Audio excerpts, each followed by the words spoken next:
தடையின்றி நம் நினைத்த காரியங்கள் வெற்றியடைய மிகவும் எளிமையான ஒரு வழிபாடு. நம் முருக கடவுளுக்கு செவ்வாய் ஓரையில் நெய் தீபம் ஏற்றி வழிபாடு பண்ணும்போது கண்டிப்பாக நம் நினைச்ச காரியங்கள் நடக்கும்.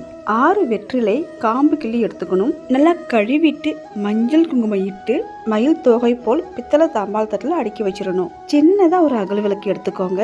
சந்தனம் ஃபுல்லா தடவிட்டு மஞ்சள் குங்குமம் வச்சு வெற்றிலைக்கு நடுமத்தியில அகல் விளக்கு வைத்து நெய் ஊற்றி பஞ்சுத்திரி போட்டு 6 வெற்றிலைக்கான காம்பு கிள்ளணும் இல்லையா, அந்த காம்பையும் அதிலேயே போட்டு நெய் தீபம் ஏற்றி மனமுருகி வேண்டும் போது நினைத்தது நிறைவேறும். இந்த தீபம் ஏற்றுவதற்கு சிறப்பான கிழமை நேரம் பார்த்தீங்கன்னா செவ்வாய் கிழமையில் வருகின்ற செவ்வாய் ஓரையில் ஏற்றுவது மிகவும் சிறப்பானது. செவ்வாய் ஓரை காலை 6 to 7 மணி, மதியம் 1 to 2 மணி, மாலை 7 to 8 மணி. முருகருக்கு செவ்வாய் ஓரையில் நைவேத்தியம் செய்து நெய் தீபம் ஏற்றி வழிபாடு பண்ணும்போது வேண்டிய வரம் கிடைக்கும்.